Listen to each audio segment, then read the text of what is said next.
Los dinosaurios. Su desaparición.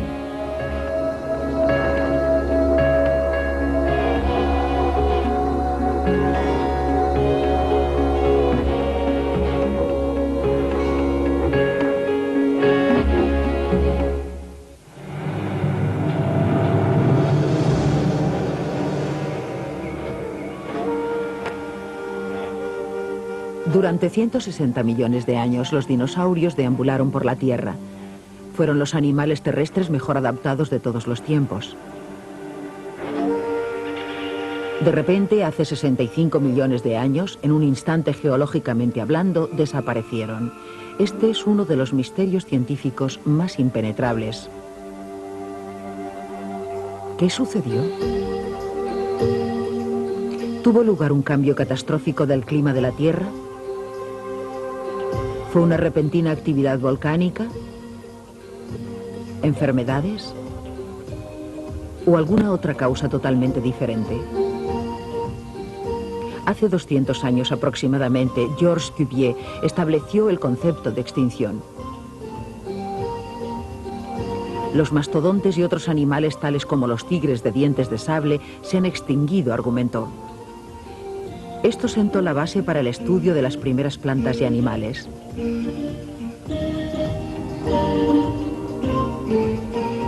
Los registros fósiles muestran especies individuales de criaturas marinas y terrestres que desaparecen en intervalos de 5 millones de años más o menos.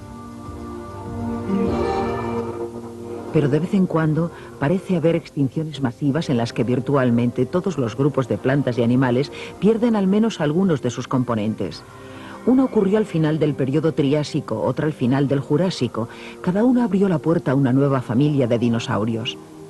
Y luego, a finales del Cretácico, sobrevino una última extinción que acabó con el reinado de los dinosaurios para siempre.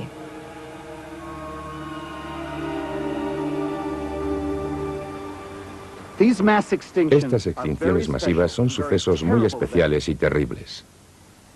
Bob Baker, paleontólogo. No se trata tan solo de que una especie vaya a extinguirse, eso ocurre continuamente. Pero normalmente cuando se pierde una especie surge una nueva. La familia entera de especies se mantiene en evolución. Actualmente la mayor parte de los grandes felinos están en peligro de extinción y no hay especies que puedan sustituirlos. Pronto toda la familia de los grandes felinos habrá desaparecido. Esto es lo que sucedió con los dinosaurios. Desaparecieron las familias de las diversas especies de dinosaurios. Ninguna especie evolucionó y se fueron para siempre. Se trata de un cambio geológico brutal. ¿Qué es lo que exterminó a las grandes especies una y otra vez? Veamos algunos criminales potenciales. Un buen sospechoso es el medio ambiente, un cambio climático en el planeta. En la época de los dinosaurios, la temperatura media sobre la Tierra era mayor que la de hoy. Si la temperatura hubiese descendido o aumentado drásticamente, esto habría afectado a la vida vegetal y animal, especialmente a los animales más grandes.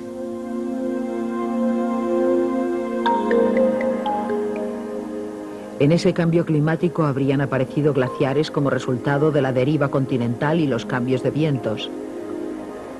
Quizá apareció el hielo en ambos casquetes polares, provocando que los inviernos fueran terriblemente crudos y los dinosaurios sin pelo ni plumas que les aislasen no pudieron mantener su temperatura interna.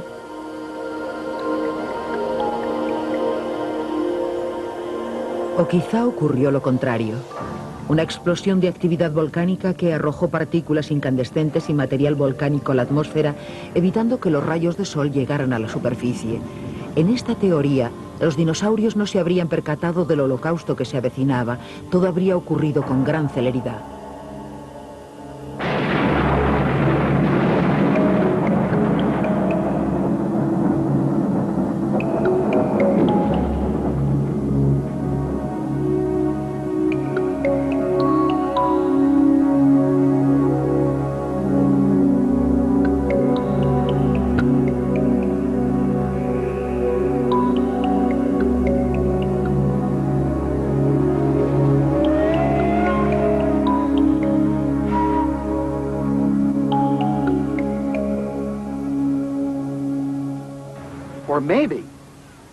O tal vez, la teoría más reciente y excitante tiene la respuesta. Quizá algo proveniente del espacio exterior impactó con la Tierra esparciendo una nube de polvo. que la aisló de los rayos del sol y llevó a los dinosaurios a su fin. Algo enorme, algo lleno de energía, un asteroide.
La suposición de que la extinción de los dinosaurios la produjo un asteroide data de 1980. Fue desarrollada por un grupo de científicos de la Universidad de Berkeley, liderados por el geólogo Walter Alvarez. Durante los 70 estuve trabajando en Italia con un grupo de geólogos y geofísicos en un proyecto que no tenía nada que ver con los dinosaurios. Estábamos midiendo y observando las alteraciones del campo magnético de la Tierra a través del estudio de series de rocas que se habían ido depositando en el fondo marino, una tras otra, formando esta especie de libro de historia de la Tierra. Mientras realizábamos el trabajo, topamos con este misterioso estrato de arcilla. Recogí una muestra y me la llevé a casa. Aquí podemos ver claramente lo que sucede. Este estrato es del depósito superior del Cretácico. Corresponde en el tiempo con la última época de los dinosaurios. Esta capa superior es la primera capa del Terciario, formada tras la extinción de los dinosaurios. Entre las dos capas aparece esta, que es una especie de mezcla de barros rojos y verdes. Parecía como si esto quisiera decirme algo, así que tomé una muestra de roca y la llevé a casa. No solo por mi interés, se la mostré a mi padre. A él también le interesaba y decidimos buscar qué pudo formar semejante depósito. El difunto padre de Walter, poseedor del Premio Nobel de Física Luis Álvarez, comenzó por intentar datar este trozo de estrato para ver el tiempo que le llevó formarse. Lo que averiguó constituye la primera pista sobre la teoría del impacto. Encontró que el depósito contenía grandes porciones de polvo cósmico, especialmente de un metal parecido al platino llamado iridio. Álvarez sabía que aunque el iridio es un material extraño en la superficie de la Tierra, es muy abundante en asteroides y cometas. Es evidente, dijo, que un asteroide gigante colisionó con la superficie terrestre.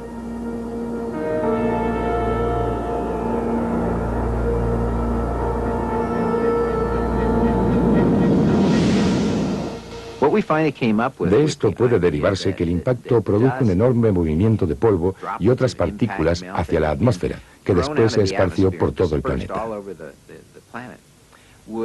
Esto provocaría un oscurecimiento global que detendría la fotosíntesis de las plantas, interrumpiendo las cadenas de alimentación y provocando la extinción por inanición de muchas especies al desaparecer el aprovisionamiento de alimentos.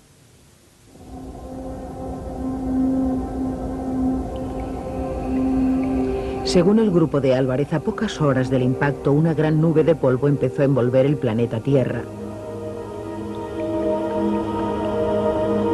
Bajo la nube, el día se convirtió en noche permanente. El alimento se agotó.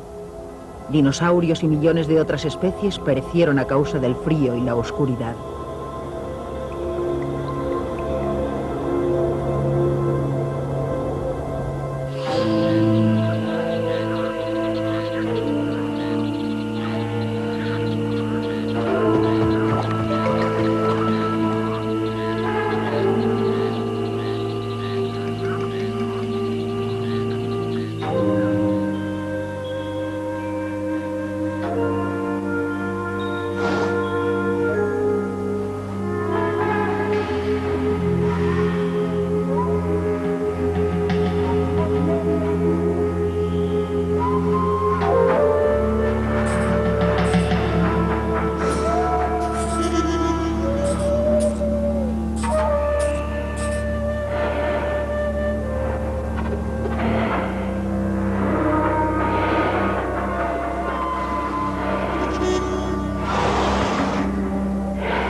¿Qué quiere decir todo esto? ¿Qué nos comunica? Nos informa que hay algo más en la evolución de lo que Darwin observó. Darwin tenía razón, pero no abarcó la historia completa. La idea de Darwin era que las especies, para poder sobrevivir, extenderse y reproducirse, tenían que estar bien adaptadas. Tenían que ser especialistas en la vida dentro de su hábitat. Lo que descubrimos ahora es que sí, eso es cierto, absolutamente correcto, pero además interviene un día realmente malo, imprevisto, en que una gran roca llega del cielo y provoca terribles alteraciones medioambientales. La idea de que los dinosaurios fueron víctimas de un impacto directo sobre el planeta Tierra es subyugante y escalofriante, pero ¿qué tiene de cierta? La investigación comienza en el Parque Nacional de Makosika, en el sur de Montana, donde las rocas son un archivo de cómo era la Tierra justo antes de que se extinguieran los dinosaurios. Vamos a alinearnos con el fin de examinar la disposición de los estratos. Mantendréis una separación de 5 metros y observaréis atentamente el terreno en busca de fósiles. Cuando encontréis algo... Diane, Gabriel y Daviel Fastowski han traído a estos voluntarios a Makosika para catalogar huesos. Con su ayuda esperan responder a esta inquietante pregunta. ¿Desaparecieron los dinosaurios repentinamente, como sugiere la hipótesis del impacto, o lo hicieron gradualmente en el curso de millones de años?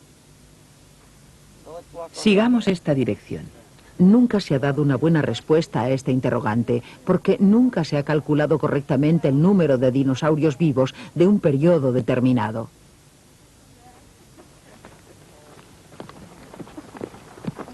Aquí Fastowski y Gabriel decidieron contabilizar cada muestra ósea. ¿Todo el mundo listo? Adelante.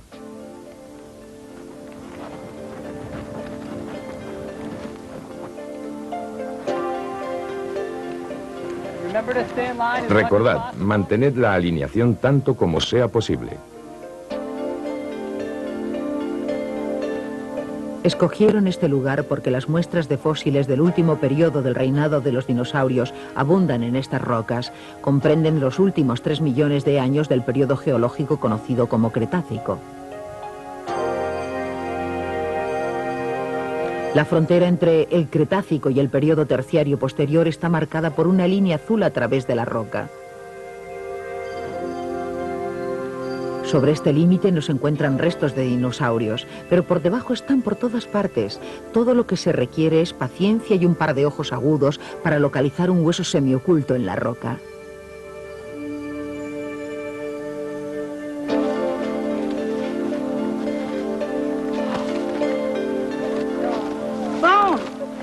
Huesos. Aquí hay huesos.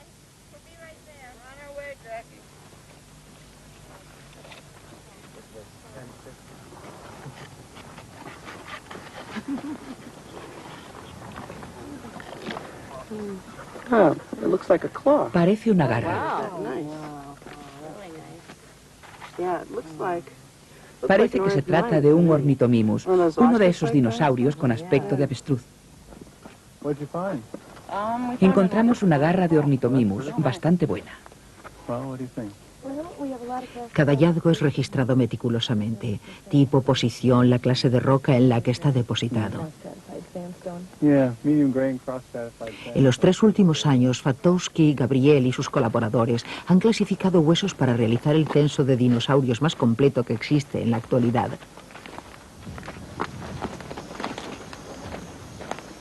Han registrado 4.600 muestras en más de 600 yacimientos. Las pruebas sugieren que los dinosaurios estaban bien adaptados justo hasta antes del final del periodo Cretácico. El animal predominante que hemos encontrado en nuestras investigaciones es el Triceratops. Los ceratopsios eran muy abundantes a finales del Cretácico. Los siguientes en número podrían ser los dinosaurios de pico de pato, probablemente el Edmontosaurus. Encontramos muchos ornitomimus y animales semejantes, pero también pequeños carnívoros, carroñeros que se alimentaban de piezas que otros habían matado. Y también tenemos al Tyrannosaurus rex. No parece haber pruebas de un declive gradual en toda esta diversidad. De hecho, nuestros estudios muestran que en términos geológicos su extinción fue instantánea. Los parámetros usados en los periodos de dinosaurios son vastísimos. En este contexto, instantáneo podría significar un periodo de 250.000 años. Se necesitan más pruebas para corroborar la teoría del impacto de un asteroide. Por ejemplo, ¿cuál es la posibilidad de que esto suceda?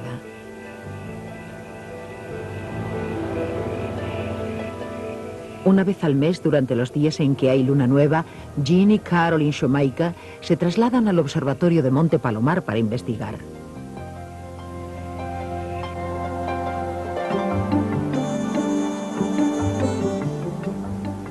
Los Shoemaker son pioneros en un campo relativamente nuevo de la astronomía, un campo que ellos han patentado, la caza del asteroide.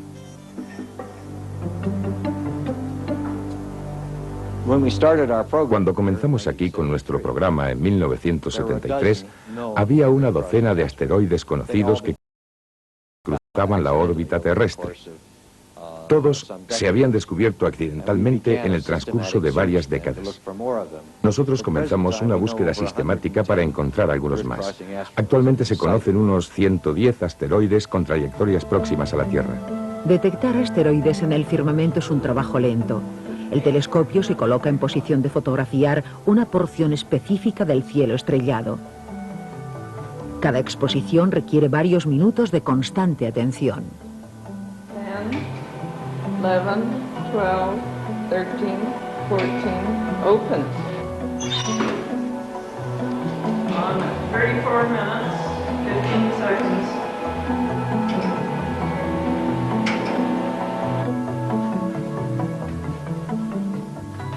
Una segunda fotografía tomada varias horas después se alinea con la primera. Resultado, el fantasmagórico salto de un asteroide moviéndose entre las estrellas.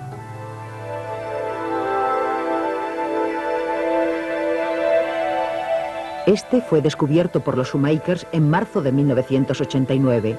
Se movía a unos 750.000 kilómetros de la Tierra, menos de 2 veces la distancia hasta la Luna. Se trata de un asteroide cercano, pero no raro. Los Shoemakers estiman que hay unos 1.500 asteroides mayores de 1 kilómetro cuyas órbitas se cruzan con la de la Tierra. Sin embargo, Jane Shoemaker opina que tuvo que ser algo mayor que un asteroide lo que provocara el desastre de hace 65 millones de años. Objetos que hagan cráteres realmente grandes, cráteres de 1 centenar de kilómetros de diámetro o de 150 kilómetros. Objetos que podrían producir una catástrofe global debido a los materiales que arrojarían por toda la Tierra. Un objeto así probablemente sea un cometa. Mi mejor estimación es que un objeto capaz de originar un cráter de 150 kilómetros de diámetro debería ser un cometa de unos 10 kilómetros de diámetro, más o menos el tamaño del cometa Halley, y su frecuencia de impacto sobre la Tierra sería de una vez cada 100 millones de años. Asteroide o cometa. Si una gran bola de roca se precipitara desde el espacio, seguramente no solo los dinosaurios se verían afectados. Aquí en Zumaya, España, encontramos algunos elementos más para el análisis. Un grupo de animales marinos sin ningún parentesco con los dinosaurios desaparecen, según los registros fósiles, en el mismo momento que ellos. El doctor Peter Ward de la Universidad de Washington en Seattle se ha trasladado a Zumaya para realizar un estudio sobre animales marinos similar al que hicieron Fastowski y Gabriel con los dinosaurios.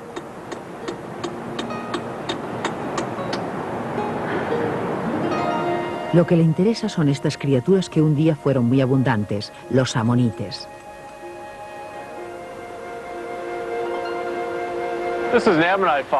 Esto es un fósil de amonite encontrado en estos acantilados. Si pudiésemos viajar en el tiempo y encontrar una de estas criaturas viva, veríamos que era un animal marino. Por la parte delantera tenía una serie de tentáculos parecidos a los del tetrabránquido Nautilus actual. Podía trasladarse nadando.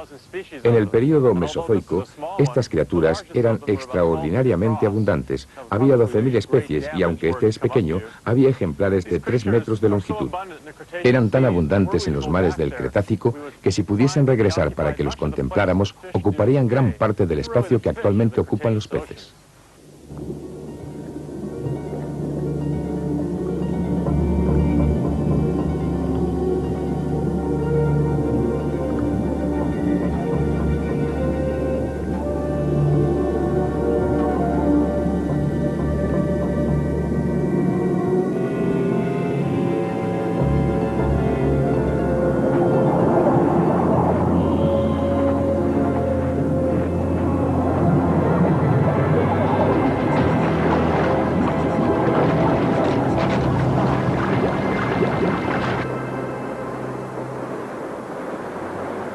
Aquí en Zumaya, el límite entre el Cretácico y el Terciario está situado justo en el interior de este acantilado. Hasta hace poco Peter Ward creía que los amonites habían desaparecido bastante antes del final del Cretácico. Sus últimas investigaciones descubren una historia muy diferente. El terreno en el que estoy está compuesto de una capa de sedimento que constituye la frontera entre el Cretácico y el período terciario. Estoy sentado sobre rocas cretácicas y sobre mi cabeza se hallan rocas terciarias. Los amonites pueden encontrarse en números relativamente grandes dentro de estas rocas y los últimos se encuentran unos centímetros dentro de la frontera. Parece que los amonites estaban en pleno desarrollo al final del Cretácico. Aparecían nuevas especies, crecían y luego, sin previo aviso, desaparecieron. Cuando los dinosaurios desaparecieron de la Tierra, la vida oceánica sufrió una catástrofe similar. Con los amonites desaparecieron poblaciones enteras de otras criaturas, grandes y pequeñas.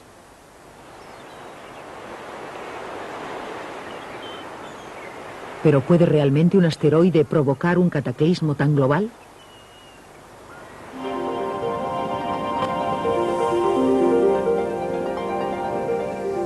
Estamos en el cráter Meteoro, en Arizona. Casi 1 kilómetro de diámetro.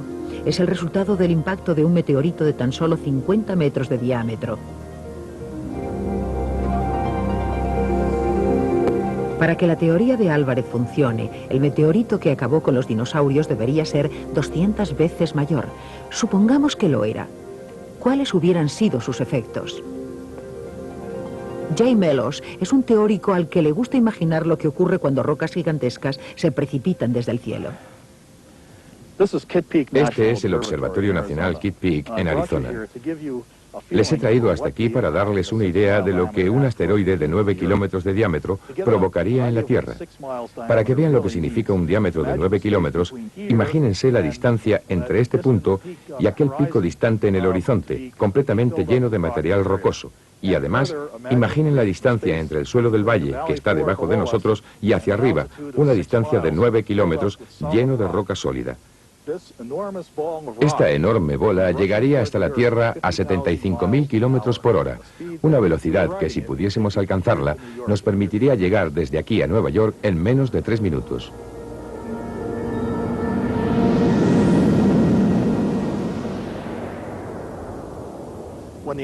Cuando el asteroide golpea el suelo, se entierra en la superficie en un solo segundo. Abre un cráter, un agujero hemisférico en el suelo que alcanza un diámetro de 45 kilómetros 10 segundos después de producirse el impacto. En ese momento ha penetrado en la Tierra 22 kilómetros, provocando una erupción de rocas incandescentes que se levantan hacia el cielo como una columna de fuego. Mientras tanto, el diámetro del cráter sigue aumentando y alcanza una longitud de 150 kilómetros antes de detener su expansión.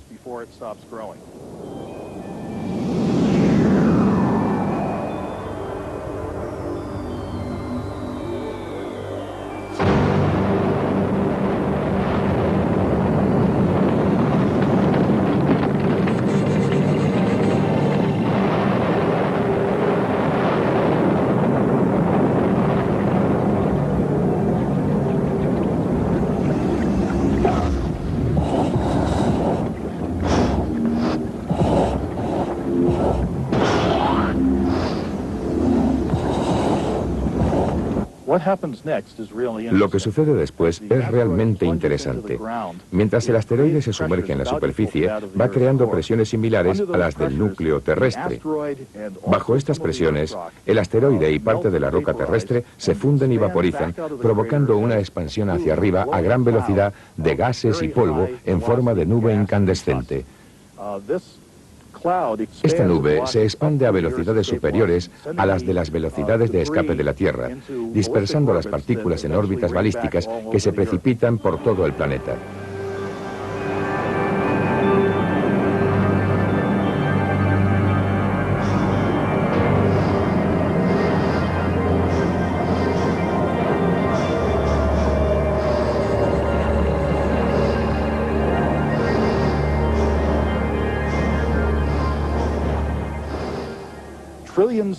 Trillones de partículas diminutas de este tipo llenarían la atmósfera irradiando calor hacia la superficie. El efecto es muy similar al de introducir la Tierra en un horno de leña durante una hora. Incluso la vegetación más verde se secaría y comenzaría a arder espontáneamente como consecuencia de esta radiación térmica. Se provocaría un incendio global.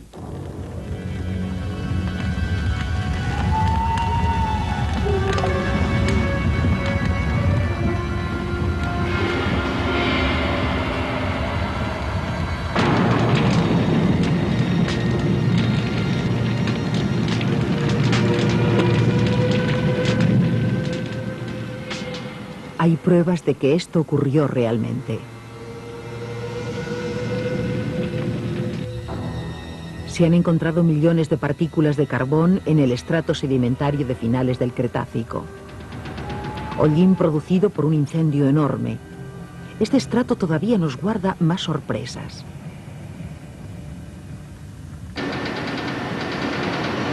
Gee, that's pretty neat. Yeah. It's right in the impact layer, yeah. Great. En el Instituto Geológico de Estados Unidos, Glenn Izard y su colega Fred Leakey se valen de un láser para analizar las rocas del límite entre el Cretácico y el Terciario. El láser vaporiza el estrato sedimentario con meticulosa eficacia. El espectro blanco de aquí es la marga cretácica.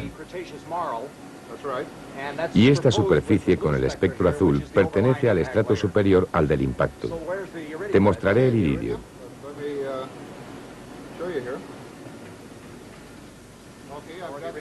El iridio, poco frecuente en la Tierra pero común en los asteroides, está mezclado con la roca. En esta muestra procedente de Colorado, el iridio está representado por los diagramas azules más altos, y este es un rasgo común en cientos de muestras de todo el mundo. Según Izard, este estrato contiene una cantidad significativa de partículas singulares de cuarzo.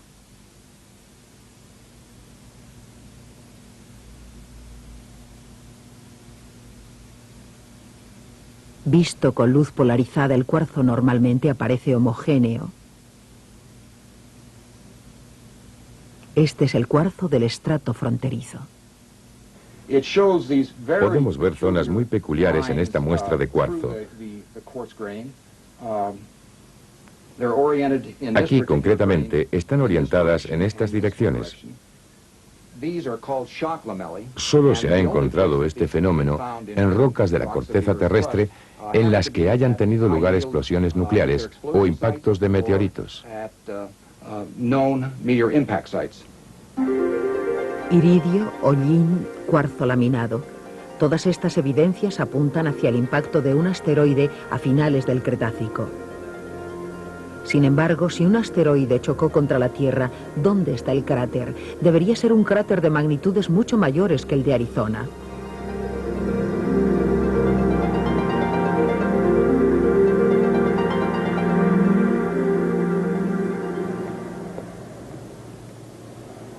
Glenn Penfield es un geofísico dedicado a la búsqueda de petróleo. En 1978 estuvo trabajando en Yucatán. Muy buenos días, capitán Boyle. Buenos días, quiero contratar... Intentaba encontrar yacimientos petrolíferos para la Pemex, compañía petrolífera de México. En unas cuantas expediciones aéreas, midió tenues variaciones de los campos magnéticos bajo la superficie. Con suerte, esto podría significar que existieran estructuras petrolíferas en el subsuelo. El trabajo estaba bastante avanzado, pero a medida que el estudio se llevaba a cabo, comenzó a surgir algo inesperado. Al principio, cuando recogimos los primeros datos desde el avión, comencé a percibir un modelo de extraordinaria simetría en las anomalías magnéticas. A continuación, las localizamos en el mapa de la zona, que revelaba la existencia de una gran riqueza de materiales altamente magnéticos. Había como un círculo de intensas anomalías que se pueden ver sobre el mapa, que cubría un diámetro de 70 kilómetros, con indicaciones de campos magnéticos muy fuertes. En el perímetro del anillo, una zona menos pronunciada que completaba un diámetro de 210 kilómetros.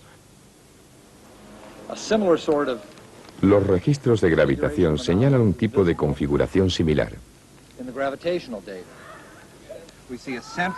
Vemos un anillo central que muestra altas anomalías de gravitación, es decir, material de mayor densidad en el centro. De nuevo, con un tamaño de 55 kilómetros. Una gravedad menor indica materiales de menor densidad y finalmente otra vez gravedad alta en un diámetro de 180 kilómetros. Se ha interpretado que esta zona tiene rasgos volcánicos. Sin embargo, yo nunca había visto zonas volcánicas con esta simetría a este tipo de escala.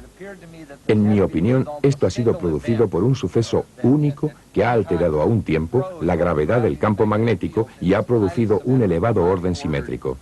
Para mí la explicación más acertada es la del impacto de un enorme meteorito. No había duda de que Penfield había descubierto algo. Una gran formación circular de casi 200 kilómetros de diámetro a 8 kilómetros por debajo de la superficie del Yucatán. Según su descripción, Penfield vio un cráter anillado con una región central circundada por anillos concéntricos. Pero, ¿dónde está la evidencia física en forma de rocas? Recogimos algunas muestras para demostrarlo. Ya teníamos estas excelentes observaciones geofísicas llenas de datos magnéticos y gravitatorios, pero no teníamos las muestras físicas que pudieran demostrar el impacto. En los años 50, la compañía petrolífera había realizado prospecciones de exploración en 2 lugares del Yucatán. Se habían tomado muestras de roca de ambos lugares. Sin embargo, cuando Penfield solicitó verlas, se le comunicó que todas se habían perdido, destruido. En 1982, Penfield se trasladó al Yucatán en busca de muestras que pudiesen haber sido abandonadas en esos lugares. Primero buscó en el pueblo de Sacapuc.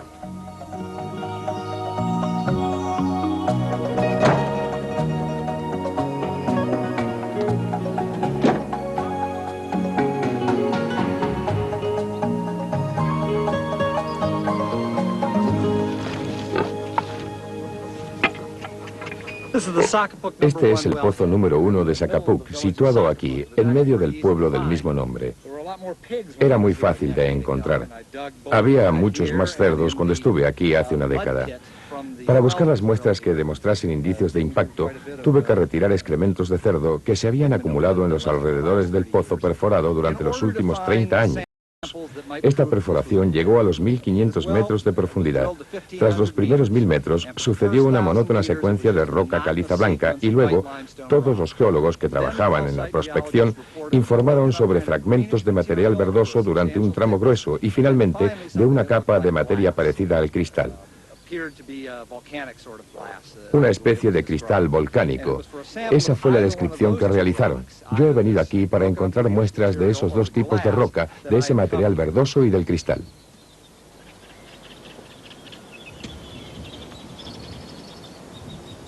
En Sacapuc no pudo encontrarlas, así que Penfield se trasladó al pueblo de Chicxulub. Más a la derecha aquí. Allí, en medio de ruinas, encontró el segundo lugar de perforación. Ah, qué interesante.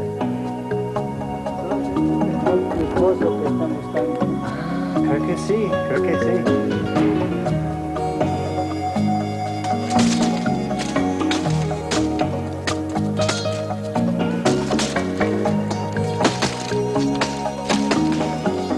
Pozo, Chicxulub number 1.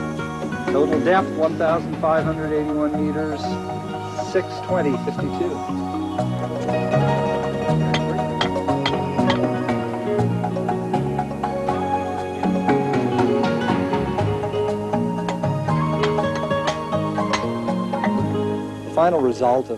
El resultado final de toda mi búsqueda en Sacapuc y Chicxulub fue escaso. Recogí unas cuantas muestras de roca con incrustaciones que tal vez habían salido del pozo. Realmente no resultaron aptas para ningún tipo de análisis que demostrase que en Chicxulub había indicios de impacto. Por tanto, en aquel momento tuve que suspender mi investigación. Penfield regresó con las manos vacías, relató sus descubrimientos y volvió a su trabajo de buscar petróleo. Entretanto, los Álvarez habían propuesto su teoría del asteroide. Ahora todos buscaban un cráter, pero no en México.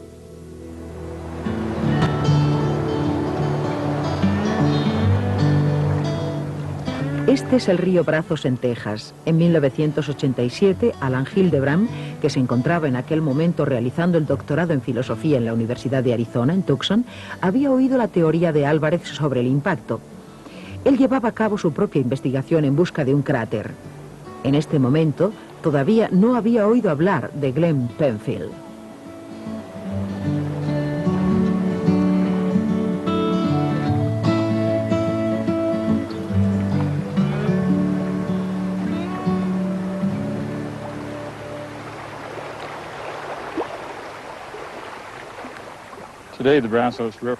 Actualmente, el río Brazos se encuentra a unos 300 kilómetros de la costa del Golfo.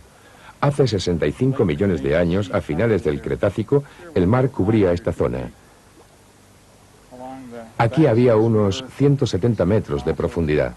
En toda la ribera del río son frecuentes los fósiles de amonites y otras criaturas marinas que cohabitaban con los dinosaurios a finales del Cretácico.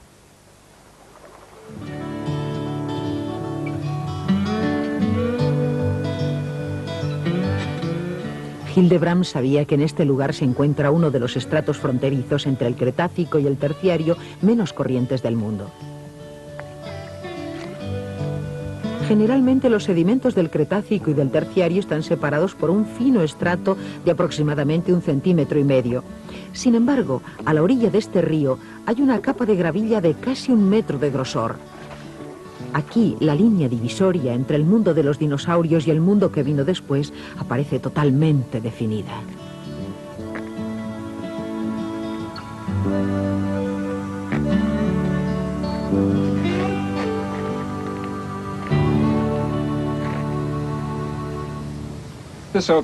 Este estrato indica la frontera entre el Cretácico y el Terciario. Mis pies están apoyados sobre sedimentos del Cretácico.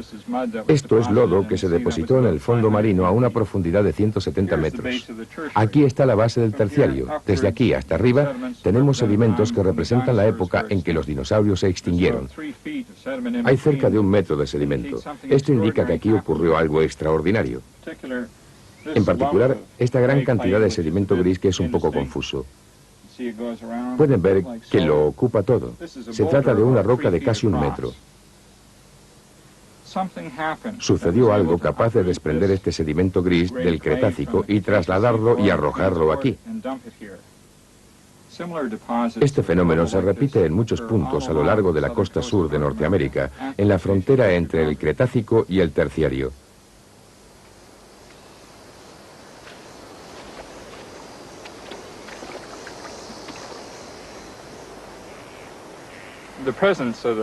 La presencia de los depósitos de gravilla aquí y por toda la costa sur de Norteamérica es la prueba de que tuvo lugar algo extraordinario, algo parecido a una ola gigante que barrió el margen sur del continente.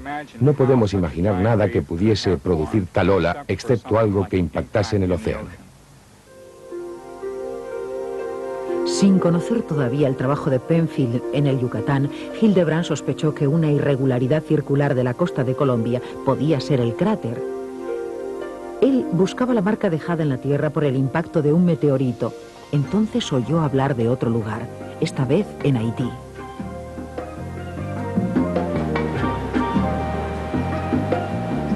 Hace 65 millones de años, esta región, al igual que la del río Brazos, estaba bajo el mar.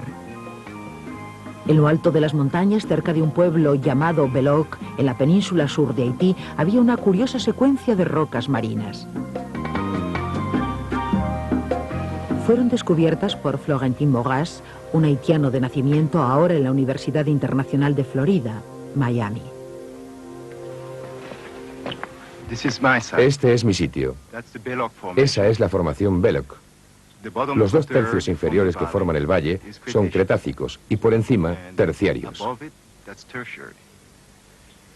Justo 1 tercio por encima de la carretera pueden ver una pequeña cantera y es ahí donde tenemos la frontera CT. La frontera CT es la denominación empleada por los científicos para el estrato sedimentario de finales del Cretácico. Al principio, Mogas pensó que había encontrado los restos de un antiguo volcán, hasta que 15 años más tarde Alan Hildebrand sugirió que, como en el caso del río Brazos, esto podría ser la prueba de la presencia de un cráter de impacto cercano.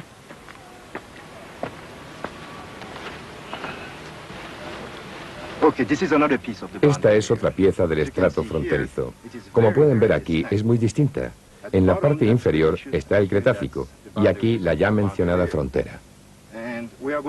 Vamos a tomar una muestra para mostrar cómo es. Fue en este momento, en septiembre de 1990, cuando la serie Los dinosaurios jugó un pequeño papel propio en esta historia. Las muestras recogidas para nuestros propósitos se convirtieron en el centro de un especial interés tanto para Florentin Moras como para el geólogo Glenn Aizet. Aquí está una muestra de la roca recogida por Florentin Moras y que el equipo de producción de Los dinosaurios ha tenido la amabilidad de traer desde Haití. He montado en plástico esta muestra después de pulirla para que podamos ver qué ocurre con ella. Lo que realmente llamó mi atención es esta zona de la base, de unos 2 centímetros de grosor, con bolitas verduzcas.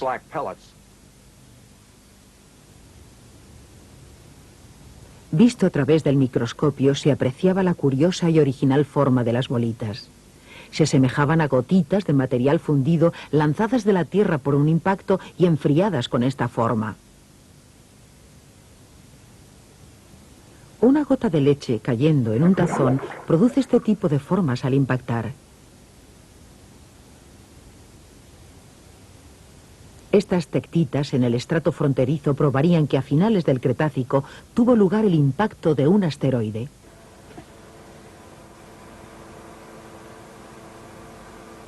Aizet analizó el interior de estas bolitas fundidas.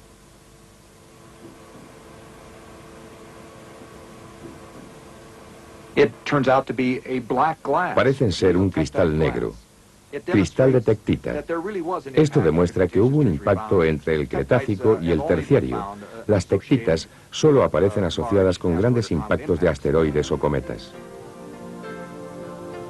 Mientras tanto, Hildebrand estaba todavía estudiando la literatura científica, buscando pistas sobre accidentes geográficos circulares que probasen que tuvo lugar un impacto.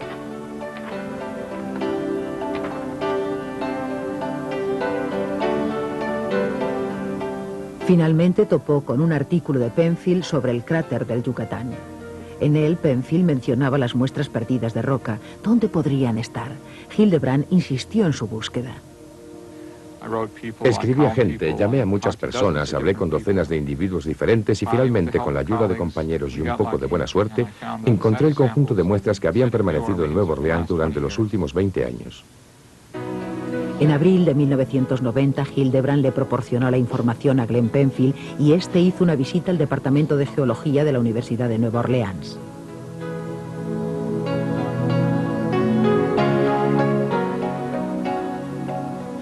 Tras 12 años de búsqueda, su interrogante estaba casi resuelto.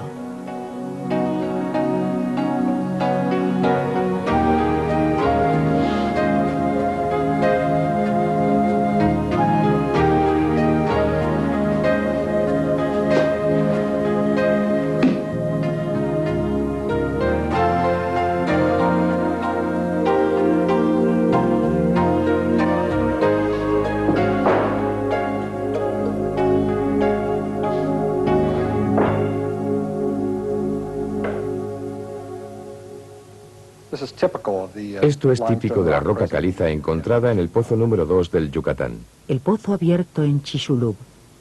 Allí estaban las muestras recogidas al paso de la perforadora en su viaje de 3 kilómetros por debajo de la corteza terrestre. Aparentemente todas carecían de interés, menos una. Esta de aquí, encontrada a 301 o 303 metros bajo tierra, es diferente de las otras. Verde, llena de partículas fragmentadas de trozos de rocas que existían previamente. Tiene una textura diferente a la de cualquier otra muestra de caliza hallada en el pozo. Y esto significa una roca formada con fragmentos de rocas anteriores, desordenada y aglutinada. Penfield envió una muestra a Alan Hildebrand para que investigase las características clave que probasen el impacto de un cometa o de un asteroide, el iridio o el cuarzo laminado. Cuando Glenn Penfield me envió las primeras muestras que encontramos en Nueva Orleans, hicimos un par de secciones y encontramos cuarzo laminado en ambas partes. Y por supuesto, gracias a la duplicación y el cuidado al realizar los preparados, estábamos en disposición de establecer que hay cuarzo laminado en este depósito exterior cercano al cráter, o más exactamente de asegurar que el gran agujero cercano era un cráter. Hace millones de años algo sucedió aquí. Una explosión descomunal que produjo una onda expansiva de cientos de kilómetros, lanzando restos al menos hasta la costa de Texas.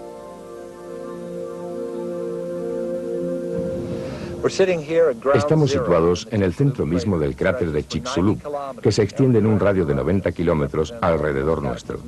Representa uno de los mayores cataclismos ocurridos en la historia de la Tierra.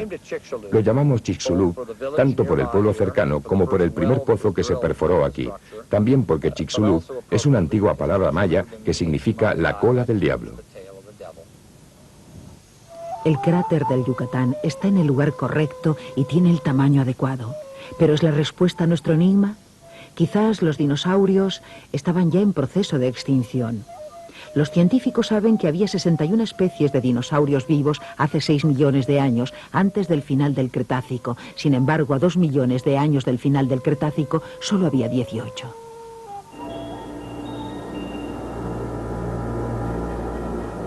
Recientemente, nuevas pruebas han apoyado la teoría de que algo impactó en la Tierra a finales del Cretácico. A pesar de ello, la mayor parte de los paleontólogos son reacios a aceptar que esto provocase la extinción de los dinosaurios.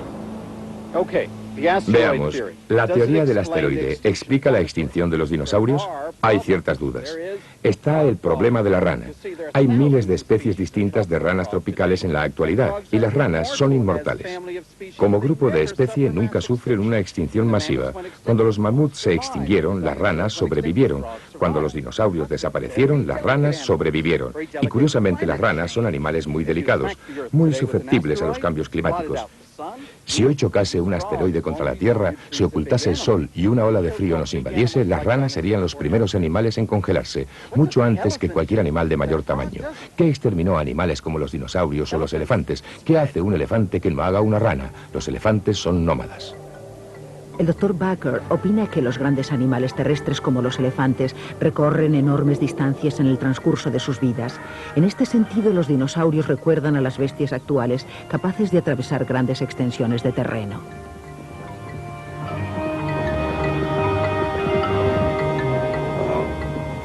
A finales del Cretácico, los dinosaurios parece que se movieron en grandes manadas. Los istmos terrestres de nueva formación facilitaron la conexión entre los continentes que antes estaban aislados, abriéndoles nuevas posibilidades. Si querían, podían ir de Mongolia a Montana. Esto provocó el contacto de unas especies con otras por primera vez, lo que apoya la teoría del Dr. Baker. Baker señala que a finales del siglo XIX la ictericia hematuria se extendió desde Asia hasta África, provocando la casi total extinción de 40 especies de antílopes africanos. De la misma manera, cuando los dinosaurios cruzaron los nuevos istmos, se expusieron a nuevas enfermedades que pudieron hacer estragos entre su población. Ocurrió con los dinosaurios lo mismo que con los colonos americanos portadores del sarampión, que extendieron la enfermedad por todas las zonas que exploraron y en las que se asentaron.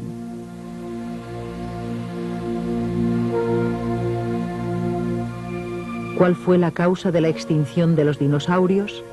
Nadie lo sabe con certeza.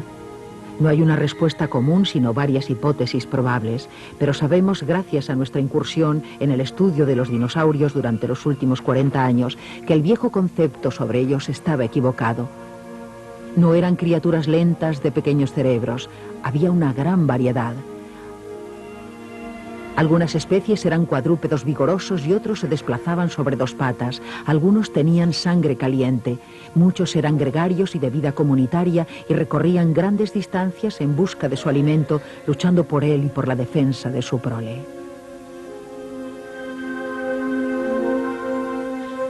Tyrannosaurus rex, Iguanodon, Brontosaurus, Deinonychus, Stegosaurus.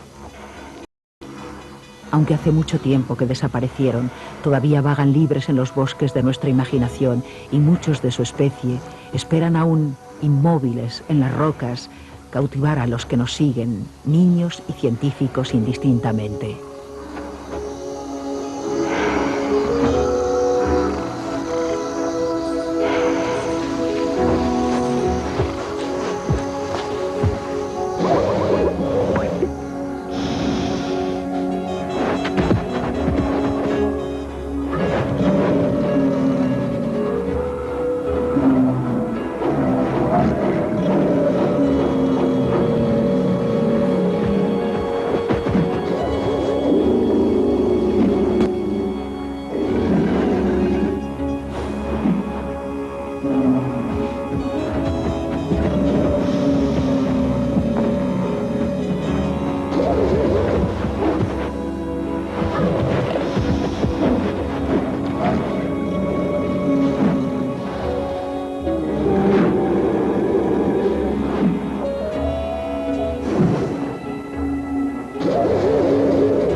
Así pues, los dinosaurios se extinguieron. Criaturas como el Allosaurus y toda su familia de gigantes se esfumaron. ¿Es una tragedia para nosotros? Creo que no. Si tú fueras pequeño, habrías sobrevivido. Y si fueses pequeño y peludo y tuvieras una nariz respingona y ojos pequeños y brillantes, como este compañero, podrías desarrollarte en una gran gama de grandes mamíferos. Podrías llegar a ser un alce, o un jabalí, un oso hormiguero, un mono o un hombre. Así que de un antepasado como este procedemos todos. La raza humana debe su desarrollo a la extinción de estos dinosaurios gigantes.